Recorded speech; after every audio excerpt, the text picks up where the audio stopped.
Manx Radio Podcasts, powered by Shaw. The Nation Station, Manx Radio. Hello and welcome to the latest look back at Talking Heads. The possible introduction of red squirrels, potentially higher taxes on electronic cigarettes, and the refurbishment of the Douglas Steam Railway Station were all popular topics this week. Here's Stu Peters. Talking Heads, brought to you by Magic Carpets, with the only Carndine design showroom on the island. Do you welcome the refurbishment of Douglas Railway Station?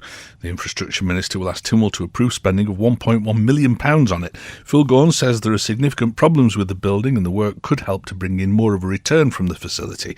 So is this refurbishment essential, or would you prefer to see the money spent elsewhere? How important is the preservation of the Douglas Railway Station? What do we think? Given government are now focusing on tourism to help the economy, says Pauline, surely if there's £1 million available, rather than spending it all on a building which already functions adequately, shouldn't some of it be channelled into tidying up the Castle Mona and Summerland? Interesting thought. I think from what Phil Gaughan said, it doesn't actually function adequately. Half of it's closed off because it's semi-derelict, so it does need to be done. But back to the Castle Mona and Summerland, even a wooden hoarding across and concealing the tragic remains of Summerland would be helpful, with Isle of Man art students using their artistic talents to create something attractive and appropriate for visitors and locals to admire. The rusty metal fencing around the Castle Mona needs removing and the whole site cleaned up before the expected visitors arrive for the summer. After all, both sites are on the promenade, gateway to welcoming visitors, says Pauline. Let's go to the lines and see what Ken makes of this. Hello, Ken. Yes, it should be spent, but again, we've got Minister Gaughan saying it shouldn't have been, it shouldn't have got to this state. Yes. Who's carried the can for that? Yeah, you're right. We often hear that, don't we, that, it's got into an awful state and it's not being maintained properly. Why not? Yeah, I just hope it doesn't slip away into the sands that are there. But the other thing I was going to mention was, does anybody remember the Victorian or Edwardian lady with a parasol that was on the tower that always looked pretty nice as I walked past to work, which has faded, of course, in the last 15 years. And I think I did ask at the time, the reason they didn't put it back was because it was a protected building.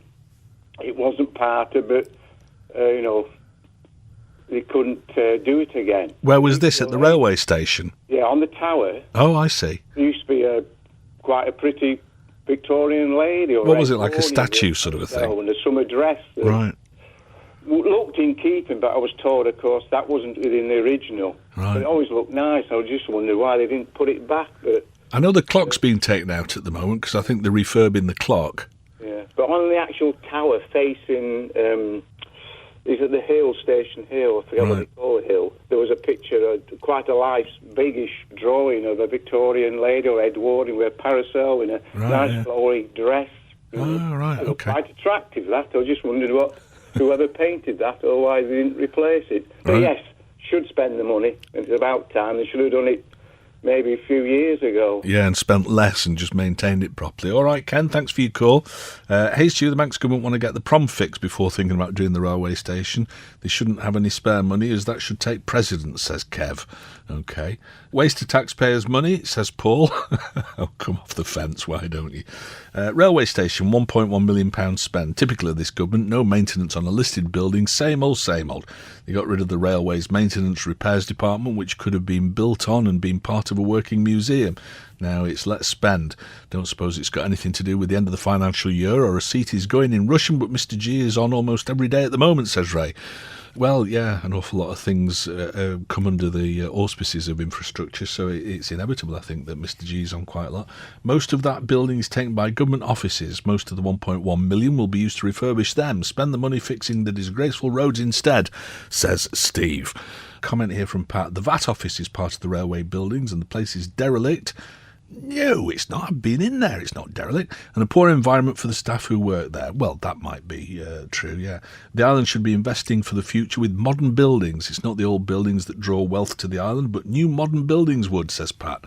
I think a lot of people would disagree with you there, Pat, in terms of heritage. I mean, I'm all for new modern sort of shiny chrome and glass buildings, smoked glass and all that, but traditionalists don't like that. Alice says, I'd like to see something done at Derby Castle to give the train spotters a place to shelter and a chance to spend some of their cash on souvenirs, even a basic one like the dinky wooden shed at Groudle. Also, plant some palm trees to make the place less desolate. About the Castle Mona, prime contender for compulsory purchase, and with the existing owners seem set on letting it crumble.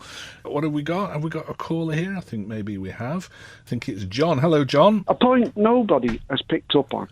Now, it's the statement that Mr. Gore made, that this million plus will be recovered in 10 to 20 years. Yes. It's total tosh.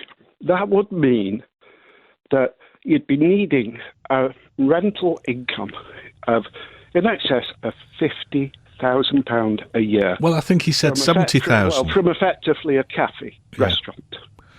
Well, I don't know. He was talking about 70,000 a year, wasn't he, in rental income? So, and that won't just be a cafe.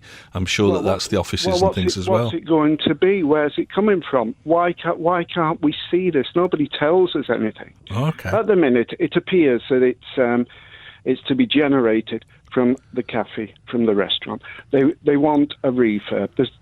You've undoubtedly had a look at the plans yourself. That's where it's all based. Obviously, there's a little souvenir shop there as well.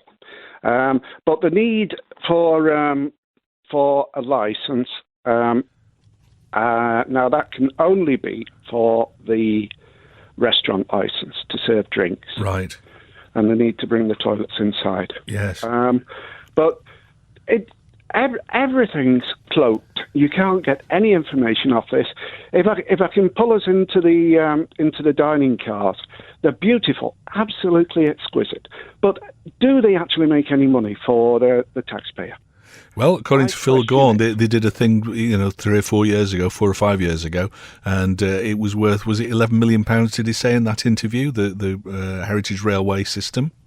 Yeah, that's if you encompass everything. That's the generation of business to the hotels, to the shops, to the Isle of Man. Yeah. That's not income generated solely by the railway itself. Right, okay. Right? But the point being, let's have an open house policy. Let's see what these ventures are producing for us. Don't forget, we've got that new diesel, which is offline. Oh, the shunter, yeah. Yeah. So let's see a business case, is what you're saying? Yeah, we need it. We were told, that was bought to tow the dining cars. Now, all in all, there alone, you've got at least £1.5 million between the dining cars and the diesel, which is inoperative. What is the taxpayer getting in return? All right, fair question, and that's what we need. We need a business case and some explanation of the figures. That lady who complained about working in the railway station should try working in the building trade. Right, okay. £1.1 million benefit to the Isle of Man? I don't think so. Railway plus bus van-in loss of over £7 million every year, says Ray. The Nation Station, Manx Radio. Is a divergence between the Isle of Man and the UK state pension arrangements the right move? This week in Tynwald, members will be asked to support the final step in the move away from following the UK in state pension arrangements.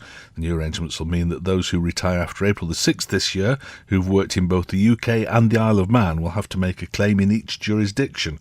Treasury Minister Eddie Teare will be putting the motion forward at the March sitting of the court. Is the change a positive step, do you think? Could having control of the future of our own state retirement pensions help to create a more sustainable system in the years to come?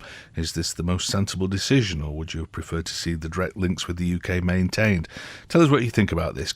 Public sector pensions more urgent, Mr. Teare. Why have you not done anything about that? Okay, well, it's a point of view, I suppose. But what do you think about this? Do you think that it's right? I'm trying to work it out in my head. I've probably got something like 25 years of contributions in the UK, and by the time I retire, it'll be 20 years of contributions in the Isle of Man. So, am I going to be better off or worse off? Because that'll be what determines whether I think this is a good idea or not. If I'm going to be better off, I think it's a wonderful idea. If I'm going to be worse off, then it's an absolutely atrocious idea.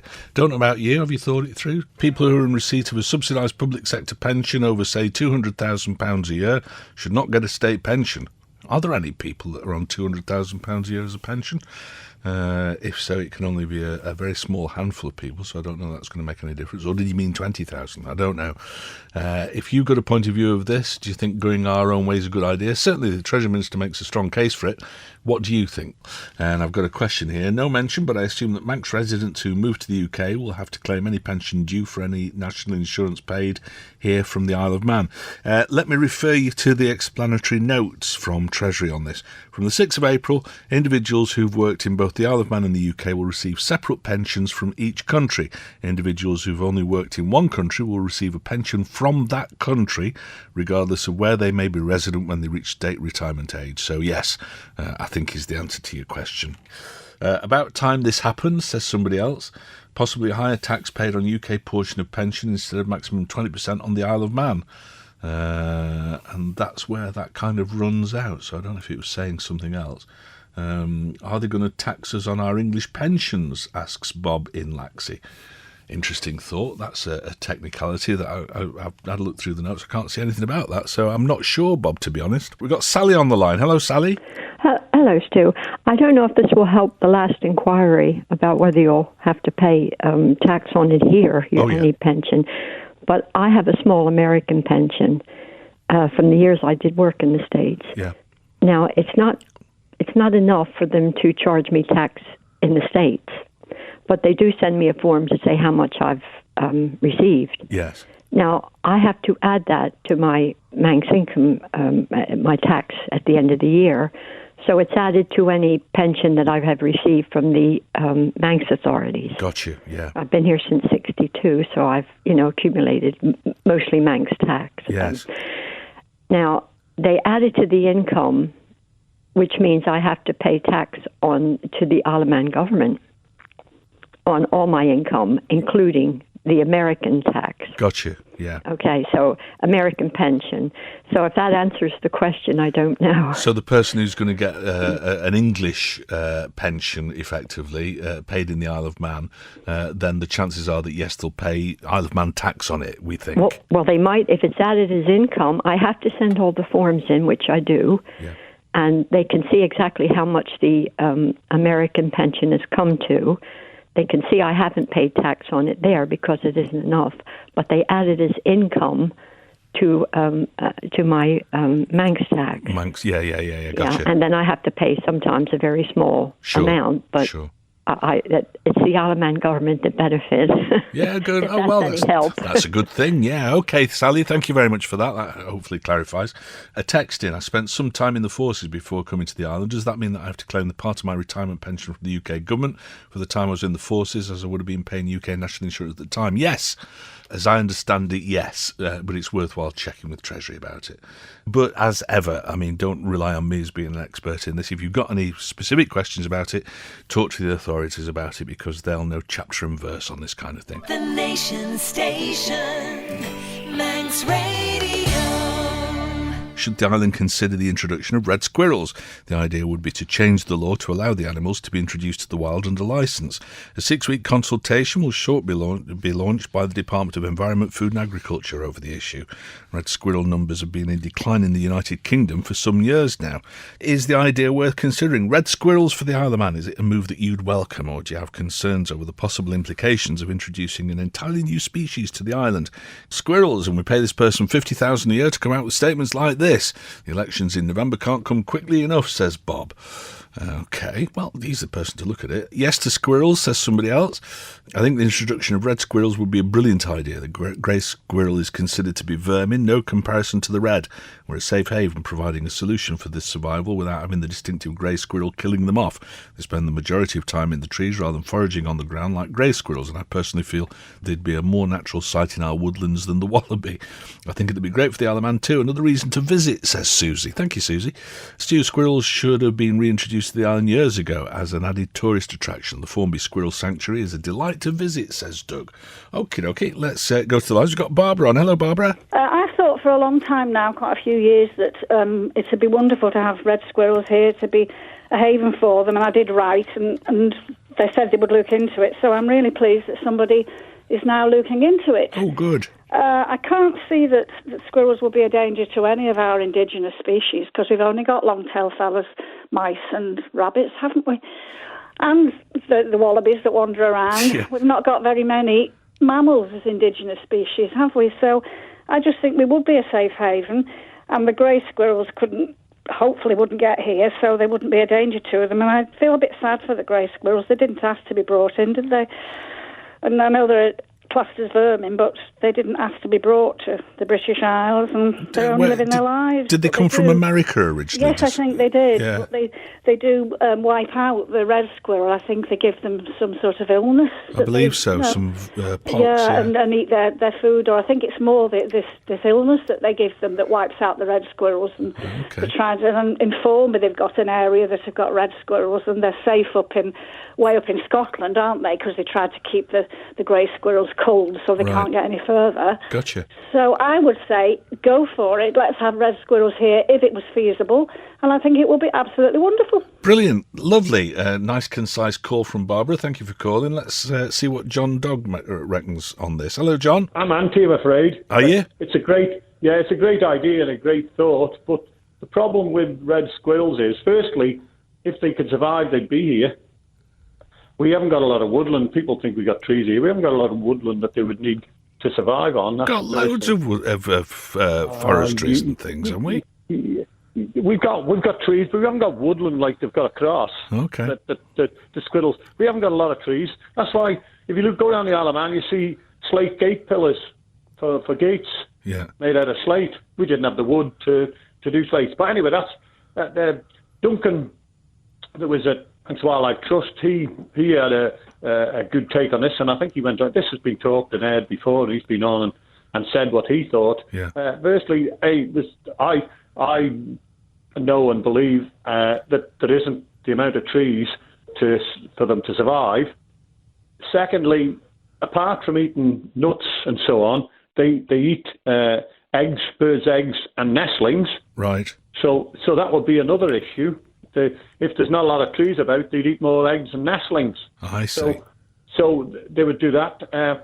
Thirdly, some Canaan would probably, if there was reds here, would say, "Oh, let's bring some greys in," and next thing there'd be greys here as well.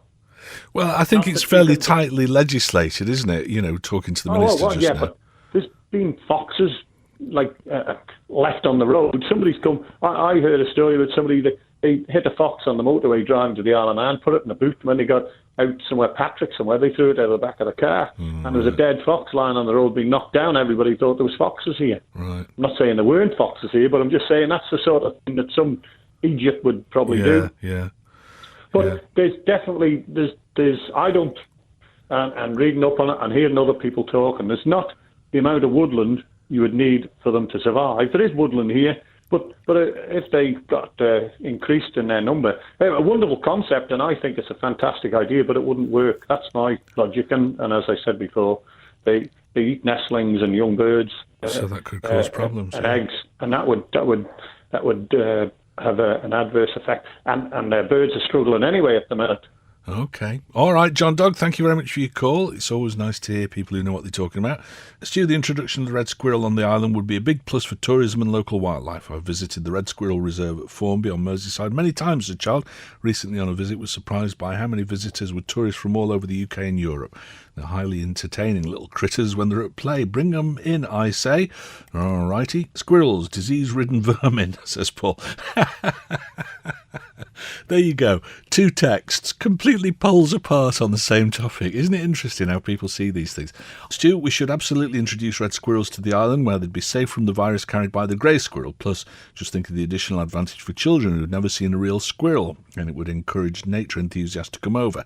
I used to live near a red squirrel conservation area, and on the weekends it used to be packed to the point that they charged for parking with the money being ploughed back into the conservation. That from Pip. Squirrels are just like longtails with a bushy tail. We have enough indigenous vermin without importing more, says Josh. Again, polarised opinions. I think bringing red squirrels over is a good idea. It'll add something for tourists and locals to look at, says Matty. May there be any unintended consequences with red squirrels, asks David H. Well, from John Dog's point of view, yeah. Grey squirrels were indigenous to the USA and they were brought to the UK. Unfortunately, the greys carried a pox-type virus, and whilst it's harmless to the greys, it proves fatal for the native red squirrels in the UK. No need for consultation. It's an absolute no-brainer. Educational, tourism, preservation and conservation, etc. That from Pip. Red squirrel, delicious. Tastes like chicken. Add its chips, cheese and gravy and we'll have a new national dish, says Ian.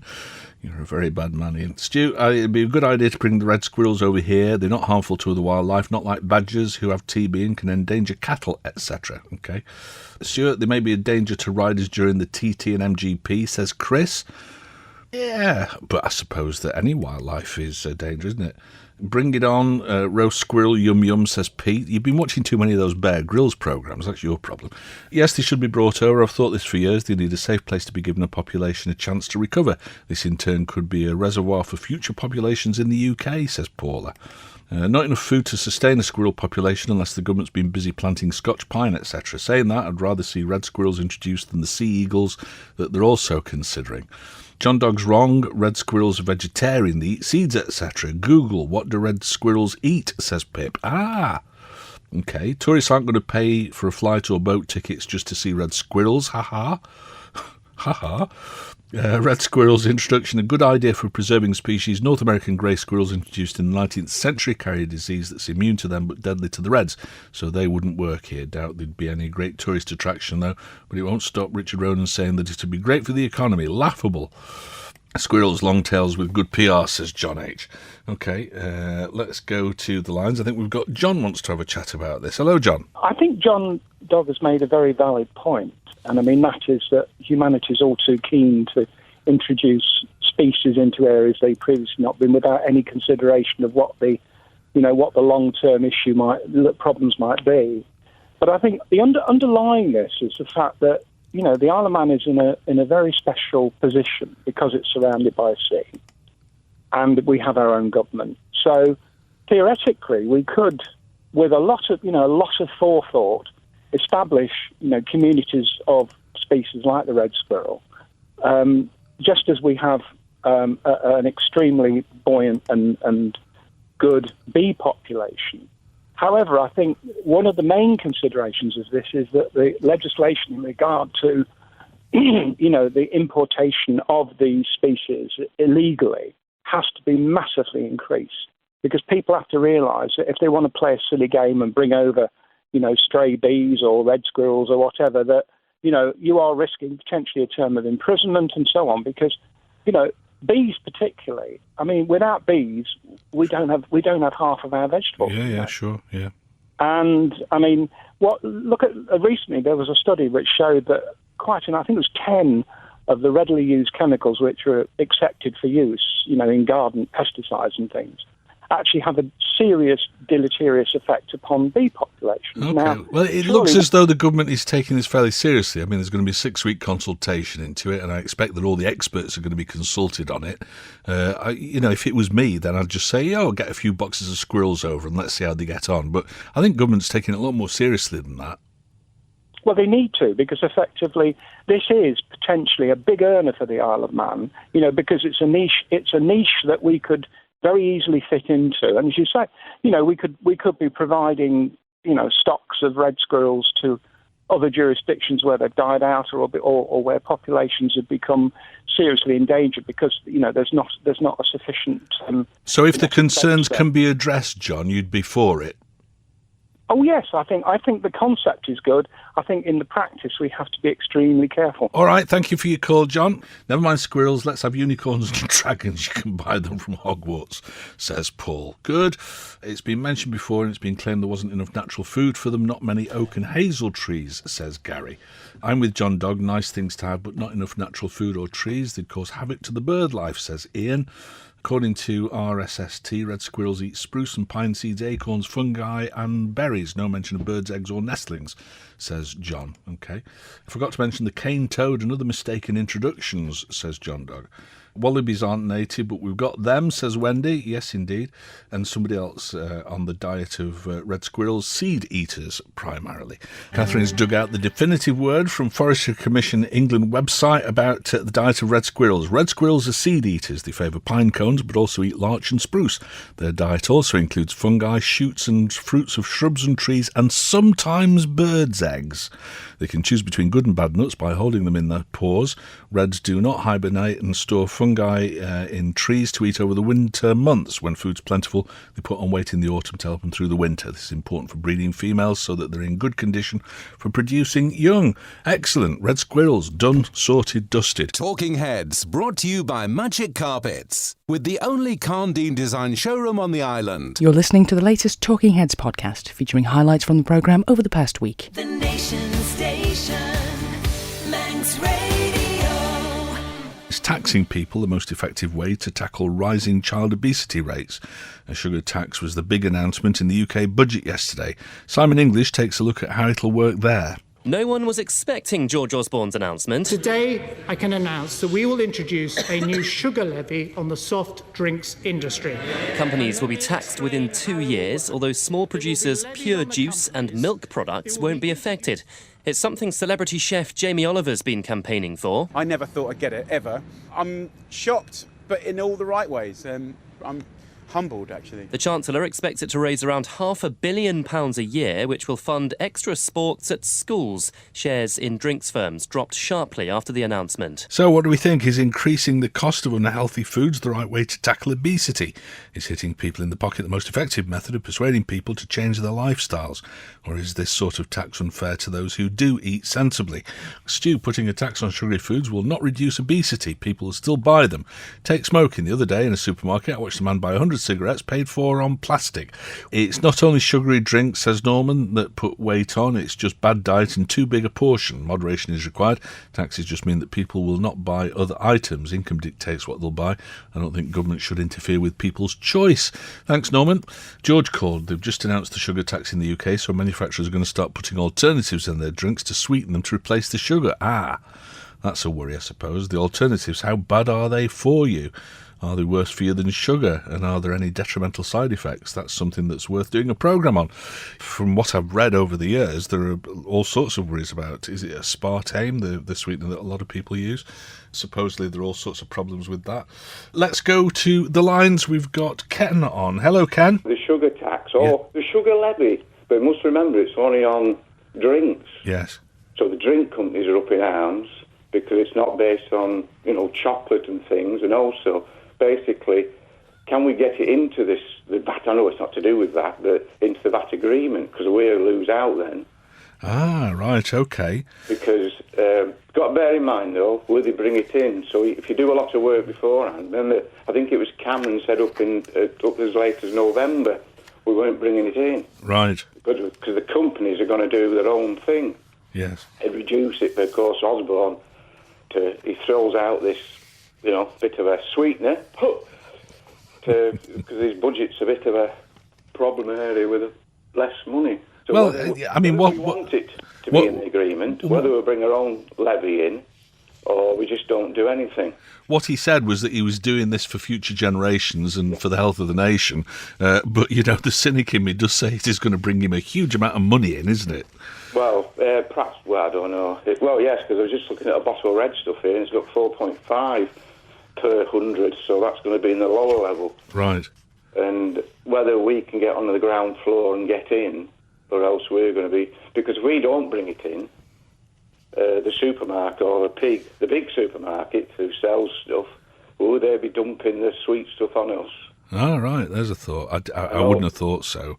Well, no, because they're going to have to get rid of stocks that don't, Yeah. Well, yes, so the pricing structure, supermarkets will have two pricing structures. Either they're going to not do anything and put the tax on the drink, which would be all right, but if they do something, that's the whole problem. If we're going to put the tax, we want to share that. Well, our children. I'd not thought of the financial implications of it, but an earlier texter said, does this mean that they're going to be putting artificial sweeteners in rather than sugar, which might attract a lower rate of taxation, and that would be a concern. I think all sweeteners are probably included. Mm. And the other problem is, didn't they have a sugar tax in, was it Holland or Denmark? And it didn't last a year because it was so, they couldn't, it's bureaucracy gone mad because but that was on all sugar. Right, okay. In foodstuffs as well, where he's just tackling the drinks industry, which might be a good start, so that might be the start of a full programme to attack. And do you think it will work in terms of reducing childhood obesity? It will if the drinks companies reduce the amount of sugar in the drinks. Yeah. But it won't. I wouldn't do if they're keeping the prepared to pay the tax, because they put the tax, or the levy, as he's calling it, Yes. onto the price of products. Yeah. And people will just buy them. Okay, well, it'd be interesting to see what sort of a difference it makes to the soft drinks market, I suppose.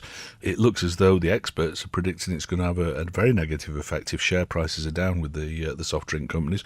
Let's go to Colby and talk to Terry. Hello, Terry. Well, it's just a funny little thing, I suppose.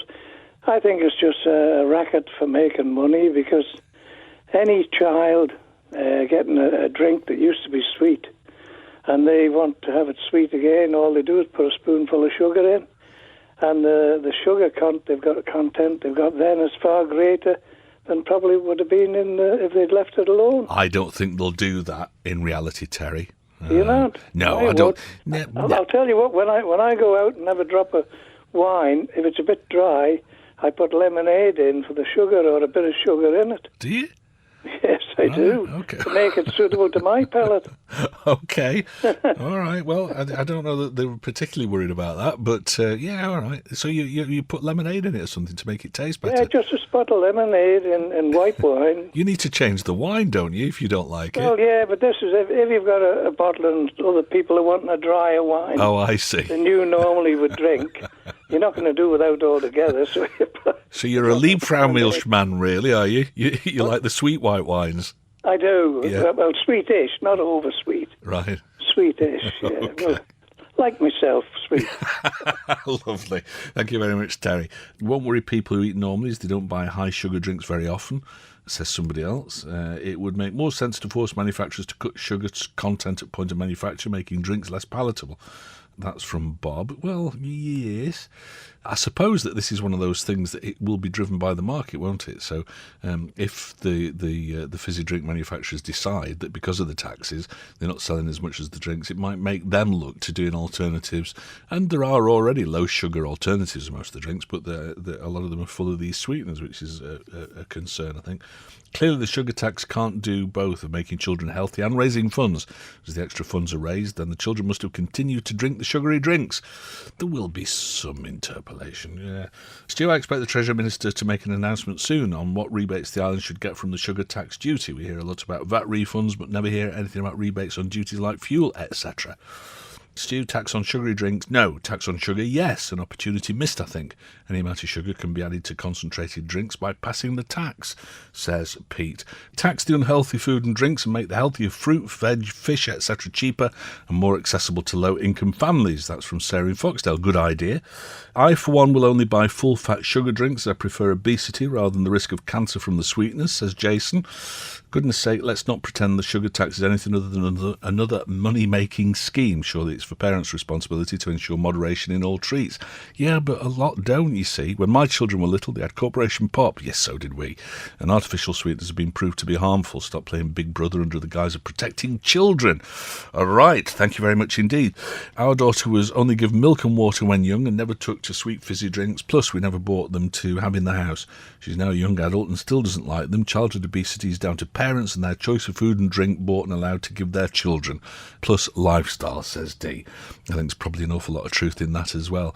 We had fizzy drinks every now and then. We used to have a pop man that turned up. I mean, you used to be able to buy Dandelion and Burdock in big earthenware sort of jugs in Manchester when I was a kid. But it was very much a treat, and I think a lot of kids nowadays, drink gallons of these fizzy sweet drinks, and clearly it's not good for them. No two ways about that.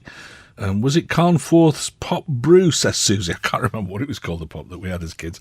I know it was in earthenware jugs delivered by a fella, and you used to be able to take the bottles back and get a couple of coppers. The Nation Station, Manx Radio. Should electronic cigarettes be subject to the same duty rates as tobacco? It's something that's being considered apparently by the European Union. EU countries have tasked the European Commission with looking into the idea of reclassifying the devices in order to levy excise duty on them. Use of e-cigarettes has increased significantly in recent years, but they're a controversial product, and just this week there was a bid by the Welsh Assembly to have their use banned in places where children were likely to be present, like schools, cafes and on public transport. That bill was defeated, but bans on the devices are already in place in many public buildings and workplaces. Statistics recently revealed that nearly 2/5, 38% of people in the northwest have attempted to use an e-cigarette when trying to quit smoking. As we've heard, conclusive studies are yet to be carried out into the possible long-term effects on health of the use of e-cigarettes, and proper regulation is still not enforced to govern the manufacture of them.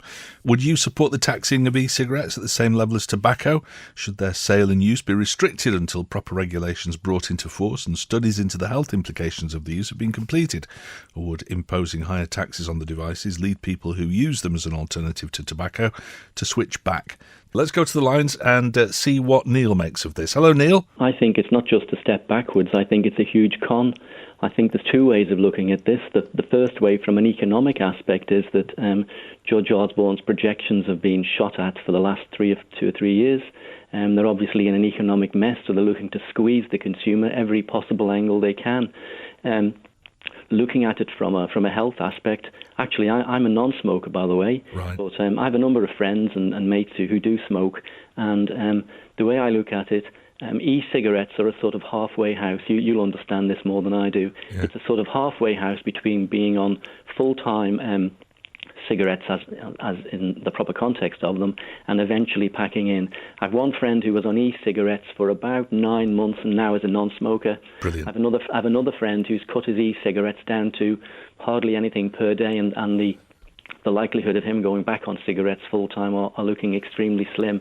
One of my other friends, unfortunately, has reverted to the sticks. Yes. But I just think if you're trying to help people come off, the molecular structure of nicotine is very, very addictive. They say it's more addictive than heroin. So I think they should be helping and facilitating people to come off it if they want to, and it should be a choice. And I think they should actually be offering tax incentives to come onto e-cigarettes rather than the opposite. I don't know what you think about it all. Well, I can't say.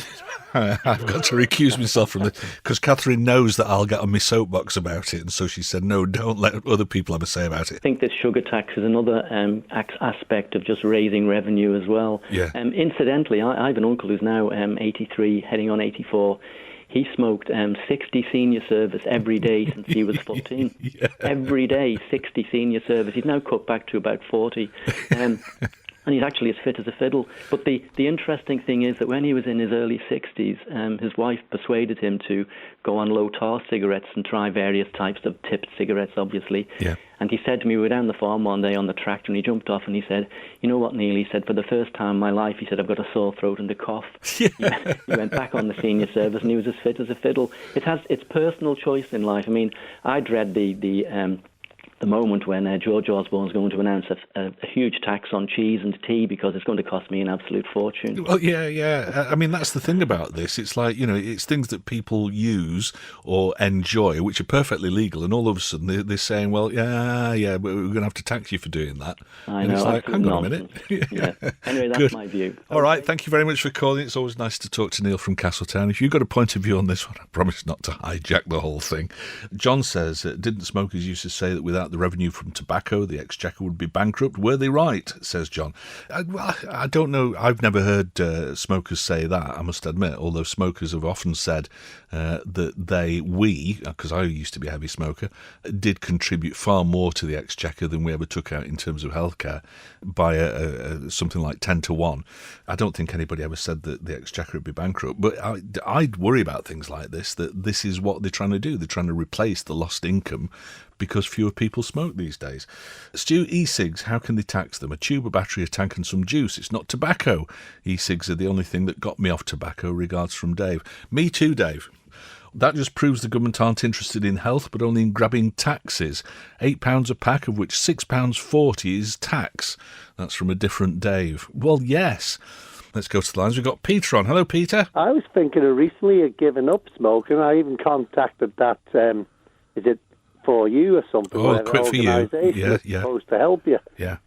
And I spoke to them because now, when them electronic e-cigarettes came out, they were very expensive. But now you can buy one for, I seen in the shops, about £5, £6. Yeah. And so what's the difference between a cheap one and a more expensive one? Well, I don't know. But either way, they're a horrible, smelly thing, them. I think, worse than smelling tobacco. Well, But can I then just again- stop you there, Peter, and Sorry, say yeah. that it depends on the fluid that you put in them. Oh, is it right? Yeah, because I've got a friend who uses a particularly pungent fluid, and it smells like she's smoking dope or something. It's a horrible sort of a smell. Marzipan stuff. Well, whereas the stuff that I've always used, there is no smell, and I've actually sat next to rabid anti-smokers and said, "Can you smell that?" And they've said no. Well, anyhow, I roll my ciggies. I have for a long, long time since as a young man, Yes. Because I went off them filters. I think, well, they used to contain lots of sulfur and all sorts, didn't they, to keep them smoking, going like. Whereas rolly tobacco goes out. If you don't inhale on it, it goes out. Right. So you get in the habit of not only smoking a cigarette, you enjoy the making of one. Okay. And when I inquired anyhow about recently about that, then people told me they're not regulated, these electronic e-cigarettes. No, they're not. Yeah. So I don't think they should be actually sold to the public till they scientifically prove whether they're harming you or not harming you. Well, I mean, there's all sorts of stuff that you buy that's not regulated as such, isn't there? Most things are, but either way, anyhow, what was I going to say? I had a breath test, done recently at the doctor's, and my smoking for many years has hardly harmed my lungs, so that was good news. Oh, well, yeah, good. And I don't use filters in my rollies neither, so Right. touch wood and everything. The trouble is that I would love to take that as evidence that smoking doesn't do anybody any harm, but we can't do that. How would you feel if you reach a certain age or a certain time, suddenly they come out with a report, all them things are causing you far more severe harm than even smoking did? Well, the thing that always amazes me is that apparently lung cancer rates are still on the increase, despite the fact that nobody's smoking cigarettes anymore. So, it makes you wonder whether or not they're actually looking in the right areas, doesn't it? Yeah, and what also really irritates me is there's a campaign, and I was laughing actually, perhaps you shouldn't, but I knew this was going to happen. People will give up smoke, and as you said, where does the VAT, the tax revenue, come from when they make people give up? Yeah. Now we're finding out they're going to put it on electronic for stuff, e-cigarettes. Yeah. Of course they are. They've got to get it from somewhere, haven't they? Well, that's the thing, yeah. All right, Peter, thank you very much for your call. This from our American correspondent, Andrew. He says, over here, the rise of hybrid and electric cars has put a dent in gasoline tax revenues, petrol tax revenues. So now state and federal governments are looking at dedicated taxes and tolls for electric cars. Bait and switch. Yeah, well, that's it. We keep getting told, oh, well, you're all stupid and you really ought to be doing this instead. So we start doing that, and then they realise that it's costing them money. And so, the benefit, wasn't that the case with diesel? That they decided that diesel engines were going to be kinder on the environment, so everybody switched over to diesel because it was a lot cheaper as well, and then they put the tax and duties up. Hey boy, patches are the answer. You put them over your eyes and you can't find your smokes. That from Frank. Thank you, Frank. Why not grow your own? It's just a form of cabbage. Hi Stu, what next? Taxing candy cigarettes, harmful for kids, says Graham. Well, I must admit that, in terms of sort of, the stop smoking people say that, you don't want to normalise smoking for children. And if they see that it's not the done thing, after generations of us all thinking that, when you grew up you smoked cigarettes, then that's a good thing. So, I mean, things like those pretend cigarettes that you used to buy as a child, I think that if they've not been banned, then they ought to be, because that does normalise smoking, makes children think that they're being big and clever, and they're not. Let's go to the lines and see what Eddie makes of this. Hello, Eddie. I used to smoke, and I'm getting that sick of all this stupidity. Yeah. That I might start again. Yeah.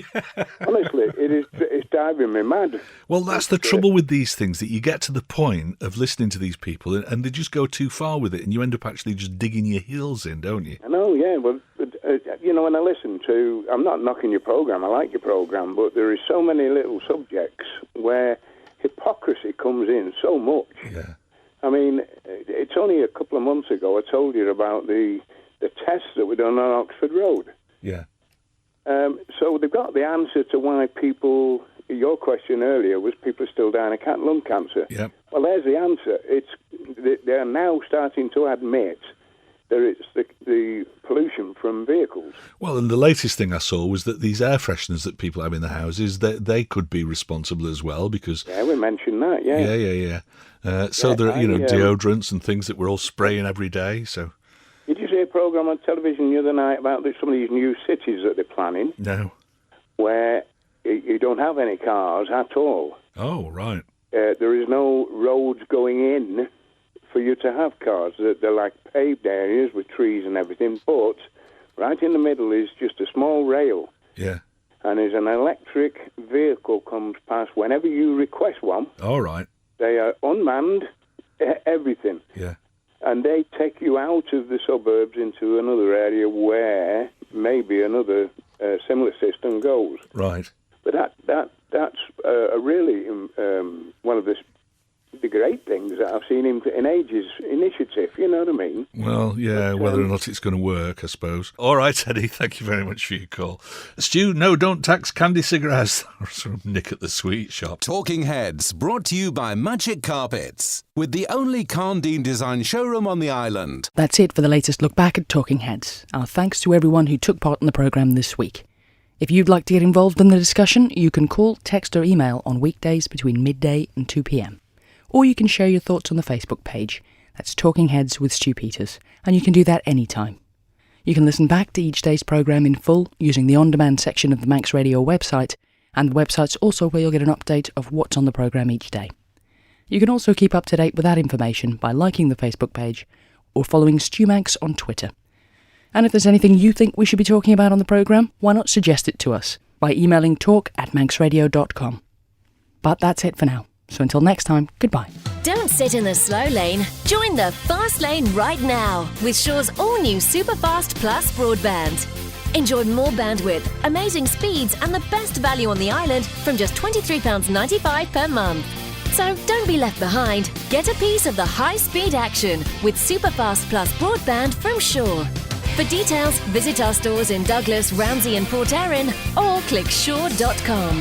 Love being Shaw. Terms and conditions apply.